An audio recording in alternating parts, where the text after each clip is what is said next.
Please welcome to the stage filmmaker Michael Almereyda and actor, and I just found out musician, Penn Badgley.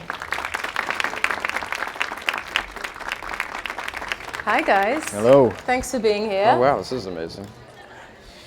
The trailer is super tense, exciting, sexy. Yeah. Who said Shakespeare is, old-fashioned? Nobody. Only Shakespeare said that. Michael, you and I go way back, way back.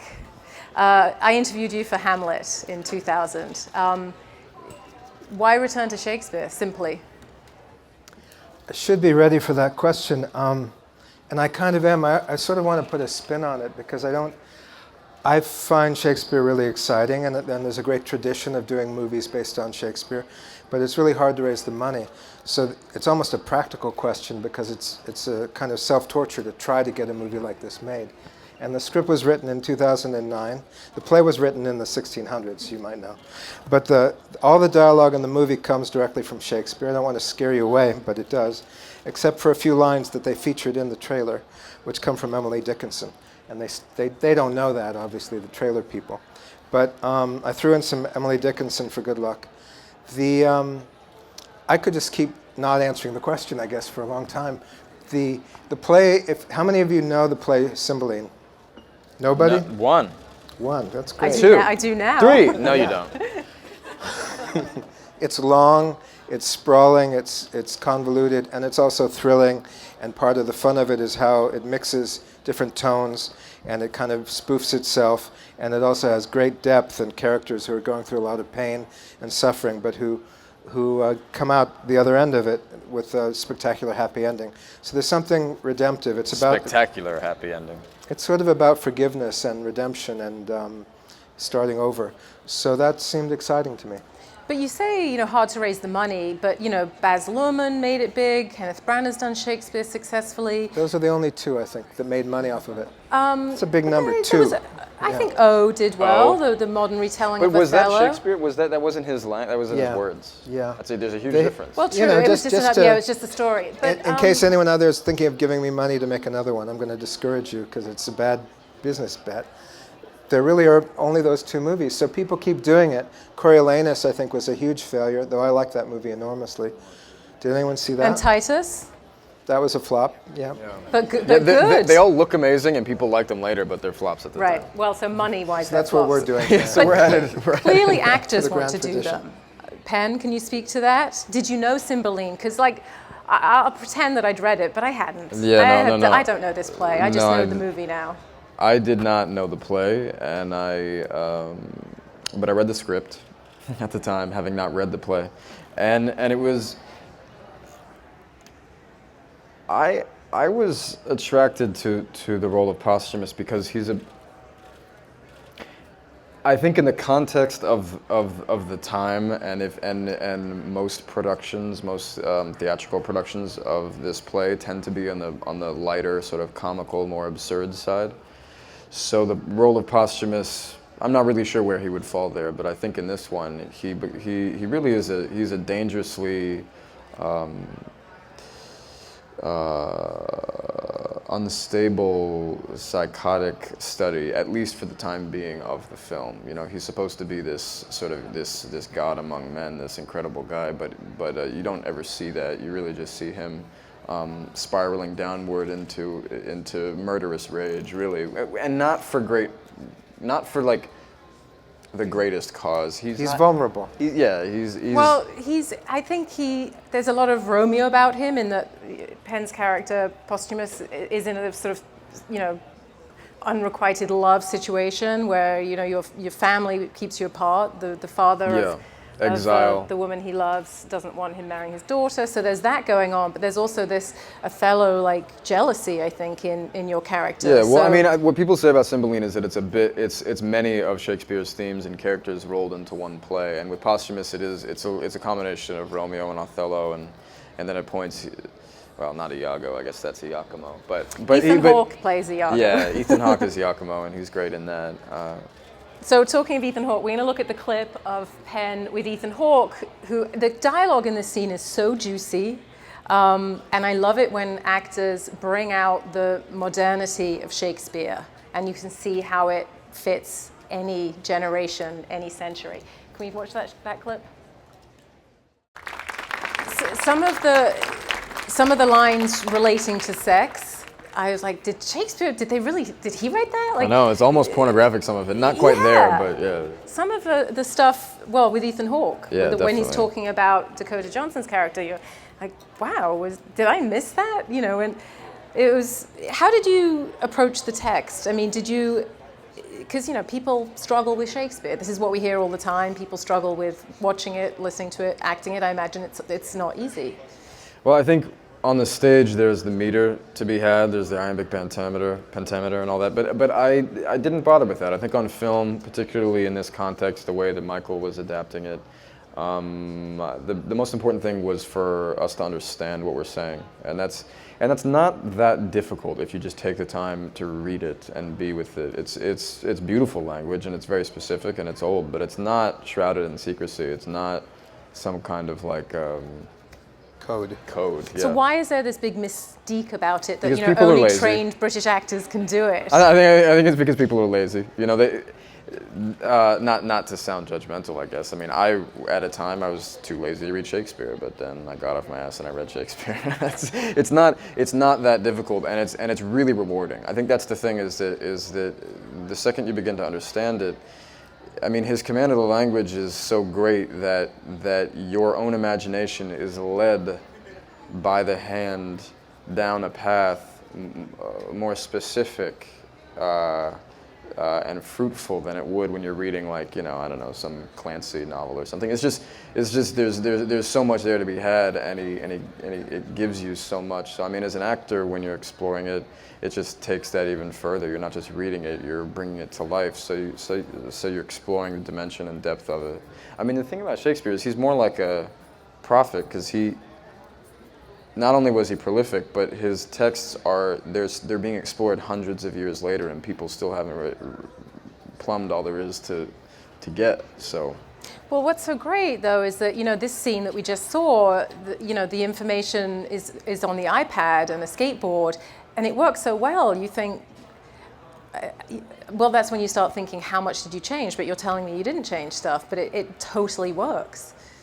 Well, it's just a matter of trimming it and trying to understand how Shakespeare's language and the story can interact with the current moment. And I like that tension and that duality, that interplay, because there's a great book for anyone who feels like reading a book called Shakespeare, Our Contemporary. And it presents the idea that Shakespeare's always contemporary, that any generation, he's been on the shelves for 400 years, and he's never been out of fashion or out of print. He's never been not produced on stage. There's no other writer with that kind of, you can't say that about anyone in the English language.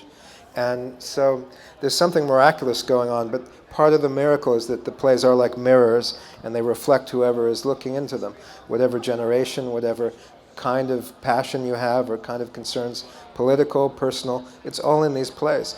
So this play happens to have a lot to do with relationships between men and women. It's being sold as a motorcycle shootout movie, and there are some guns and there are some motorcycles. Which it has. Yes. Hurry, go Which see it has. But it's also deeply in a troubling and fascinating way. It's about men who don't trust women. I've been saying that it's like, to me, out of the Shakespeare I've read, it is, while maybe not, I mean, to judge it as like the best or to rate it is not my job, but I think it's his most explicit indictment of misogyny and male culture, patriarchy, particularly through my character, which made it such a sticky kind of thing. But it's, I mean, the way that he dissects the male ego and then quashes it and sort of strings out all the intestines of it, it's painful to, I mean, it's painful to participate in and to watch, I think. But you get forgiven. Shakespeare right. forgives you. That's right, Shakespeare does forgive him. You don't but get I killed. think there's absurdly. also a nice parallel to be drawn with the cell phone culture that we live in and online bullying, and how cell phones can be used to influence people and to, because Posthumous Penn's character is shown evidence that his girlfriend has cheated on him, and it's fake evidence that was gathered on a phone. Yeah. And that spoke to me as something very timely as well. Let's look at, I know you don't want to dwell on the car chases and the well, we should dwell on the car Let's go for chases. it, yeah. We're going to look at the clip of the car chase. Shakespeare. So Cymbeline was a king of the Britons back in Roman times. Why did you update it to a motorcycle gang in contemporary America? The play is a kind of mashup, and it has 3 time frames, kind of incongruous time frames fused. There's pre-Christian England, there's ancient Rome, and there's Renaissance Italy. And the motorcycle gang seemed like a parallel for the kind of primitive tribal culture that the play is about. And it seemed pretty seamless and direct, and it's set during Halloween. The movie is set during Halloween, and throughout the movie it's like Halloween all the time. There's a sense of death hovering, and cheerfully hovering, but there's an embrace of death, and also a powerful sense that things are out of control. There's a kind of chaotic, passionate series of misunderstandings. So it just felt that if you translate it into the moment, you could channel it in that direction. That way, it just seemed appropriate. And it was written before a little TV show called Sons of Anarchy, so I wasn't really thinking of that. Oh, interesting. Yeah. Let's talk about your cast, because like you said, it's hard to get these films made, but clearly it's not hard to attract great actors. Ed Harris, Ethan Hawke. Ethan was the first person aboard because we're friends, and he's the first person I showed it to, and I basically said, you can take your pick of which part you'd like, and he chose the villain. And it had been about 15 years since we did Hamlet, and he was the youngest person to play Hamlet in a movie at 27. And he's done a bit of Shakespeare since, so he had more agility, more confidence. But Iachimo, if you know anything about the play, there's the scene that people tend to remember is when Iachimo, having made this wager with Posthumus, who's more gullible, and his pride is kind of his weakness. He's so confident of his girlfriend's virtue. It's his wife. They're married. He's so confident and prideful that the older man sees his insecurity, recognizes it, and he introduces this gamble, this wager, that he succumbs to. And Ethan's character finds a way to smuggle himself into a box into Imogen's bedroom. And that's probably the most famous scene in the play. And we translated it into a kind of instrument box, the kind of big case you get if you're a musician. For an amp. For an amp case, yeah. I think actually the expression "jack in a box" comes from Iachimo coming out of the box. Really? Really? That's what I heard. Wow. Yeah, yak. Now, I'm assuming... Someone should Google it. Wow. I'm sure someone will do that right now. So anyhow, Ethan chose that part, and then I knew Ed Harris. And then you called me, and I chose Posthumus, and that was like that. And I you was could very skateboard. lucky. That was the part of the job, right? You get to skateboard. I could skate a little, yeah, so I skated a bit. Penn came in with his skateboard, and that was simple. Yeah. I just skated to meet Michael. He wore the skateboard on his head. It was a choice that I made. So you got the part. I assume, one should never assume, but I am going to assume that you did not have a large budget and that you had to shoot this quickly. So, yes? No? Yes. Yes. You assumed accurately. Yeah. Very much. So for you, Penn, was there a lot of pressure? I mean, or did... It was one of the toughest first days Ethan ever had. So yeah, Ethan said that as well. I mean, it was one of the toughest first days I think any of us had endured, because basically 8 pages of Shakespearean dialogue between myself and Ethan Hawke, and we're trading blows, and he's essentially telling me that he slept with my wife when he hasn't. But because of that, I've committed to, I first commit to killing him, and then when I realize that I don't want to do that, I commit myself to killing her, and I storm off with my skateboard to go presumably kill her. And it's very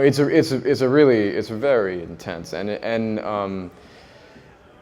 it's a bit of an absurdly pivotal point for the character of Posthumus. I have to go from only languishing moderately to truly murderous. So I suppose, was there pressure? That was the first day, and I'd never formally done Shakespeare, so I was, but I was just comfortable letting the words speak for themselves, because they do. If you're present and you're able to deliver the language, that's a lot of the work right there. Right. Even British people say that. Yeah. And Penn did it so beautifully, there were more takes than we knew what to do with in the editing room. Yeah, look at that. There you go. Yeah. Let's talk about Dakota Johnson, because everyone is. Love her. She plays Imogen. In fact, we can show the clip of Dakota. So that's some juicy villainy from Ethan Hawke there. But we were talking about Dakota, so can you tell us... Yeah, let's get back to Dakota. Let's get back to Dakota. You cast her before the whole 50 Shades of Grey hoo-ha, correct? You'd call it hoo-ha, yeah. Yes, it's true. Yeah, she was cast while we were working. I think she was cast a week before we started shooting. Really? She brought that news to the first day, yeah. Huh. Maybe you're right, I can't remember. We shot this a while ago, and in fact, they've delayed the release because they like her so much and expect all her fans to come trickling down to our movie. But she was, when I first met her, I said I couldn't cast her. She wasn't well enough known. And then we relaxed and had a good conversation. And I was impressed enough with her to tell the producers that she was the person I'd like to hire, even though I knew I couldn't. And then things shifted around, and they relented, and they thought it was a fine idea. But yeah, she was cast in 50 Shades after this. So kind of a coup for you. But she's not naked in this, or perhaps we should say she is naked in this. She is. I shouldn't say that. No, she isn't. She's emotionally naked.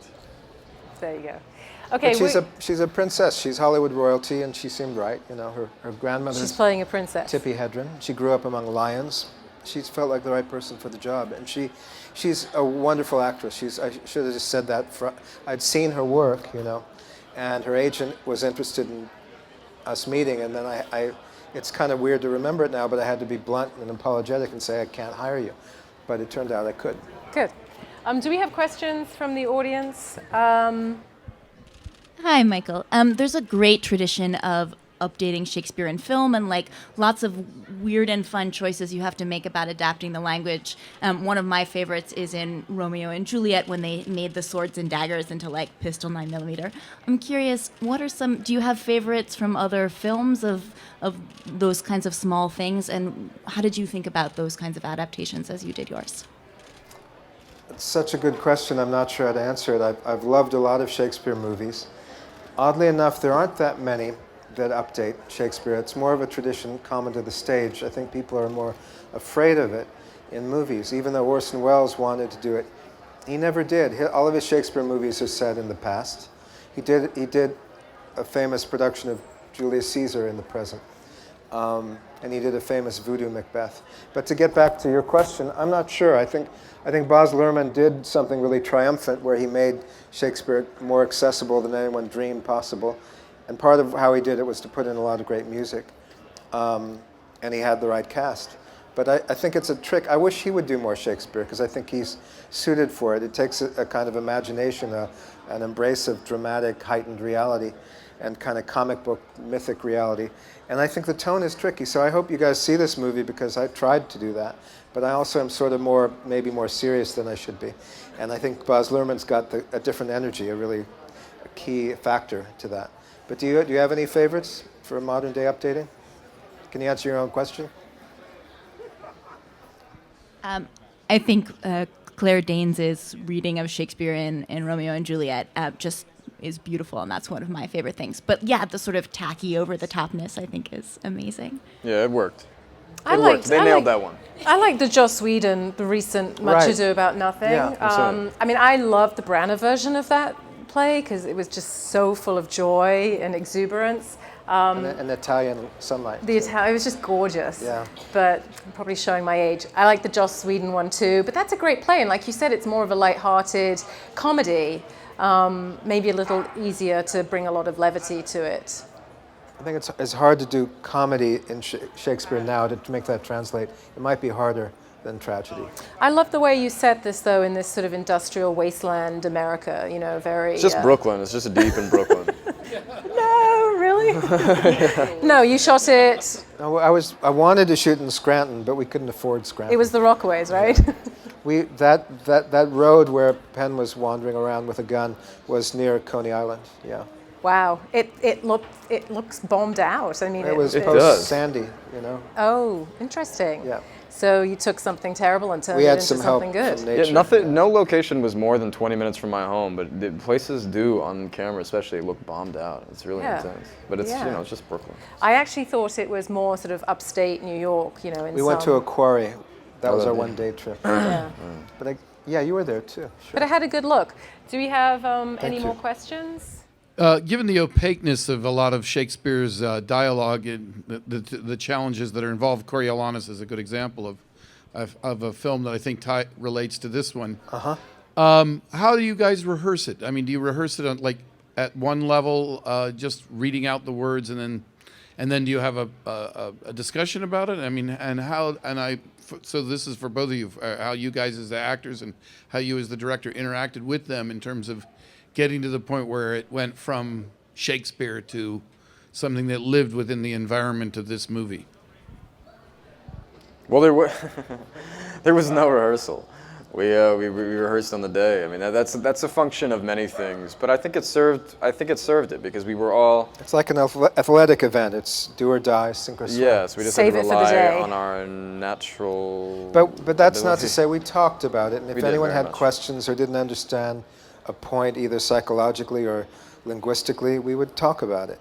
And almost everyone had a coach, had a kind of rigorous rehearsal within their own, Yeah, you have routine. you have your own process coming to terms with the material and the language, which is really fruitful to do on your own as an actor, very much. But then if it were a play, there would be weeks of rehearsal and months of a run. So you're exploring it constantly. But the nature of film is different. You stumble into a beautiful understanding for about a minute and a half, and that's a take, and then you got it, and then you try it again, and it's not as good, and so you move on. That's an eloquent way to put it. Yeah. But when you say it's opaque, I don't think Shakespeare's language is opaque. It's archaic, and we have to do some homework to figure out some of the language. But it's also incredibly emotional, and there's a rhythm, and there's a physicality to the language that feels emotional, and that I think actors tie into that. Very good actors pick that up. Yeah, naturally. well, you know what? It's interesting because I was thinking it is opaque, and then it's not. It really depends on the way you're approaching it at any given moment, and I think your relationship to Shakespeare's language changes. It really does, because the words they don't mean something different every time you read them, but they might grab you in a different way. They have a visceral sense. And I think it gets more profound with each reading. definitely, You just yeah. keep digging deeper. Again, into it's like it. the only people who do this. You do this with like ancient Sufi poetry, like Rumi, or you do it with like the Quran or something. You don't do it with just like authors, but you do it with Shakespeare. And so the more you go there, the more you find. Have you done acting? Were you trained as an actor? No. Moving on. No. Nothing terrifies me more. I have those nightmares about being on stage and not knowing my lines. I'm not for me. I had one of those for the first time very a recently. dream, or you actually were on stage and you No didn't know your dreams in my whole lines? life. No, I've had a dream where I had It's I horrible. had no lines, and I was like. Yeah.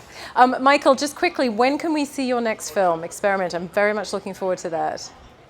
I did another film, by the way, and it's called Experimenter. It's nice to plug a film that isn't ready to be seen yet. Well, you'll come back and plug it when it comes sure. out, but I just I wanted hope to... in the fall. There's in the a fall. kind of courtship dance being done with distributors. It was at Sundance, and it's a biopic about a guy named Stanley Milgram who did experiments about behavior and obedience to authority specifically. And Peter Sarsgaard plays him. So that's, I hope, in the fall. Yeah. Well, until that comes out, until you're back to tell us about that, we can enjoy Cymbeline, which opens tomorrow, I believe. It's at the Quad, if you've ever been there. Opens at it's the about the Quad. size of this stage. Yeah, but it's a great place to see films. It's a true New York institution, says the English person. Yeah. Thank you all for coming. Thanks a lot. Tell your friends. Go see Cymbeline. Thanks.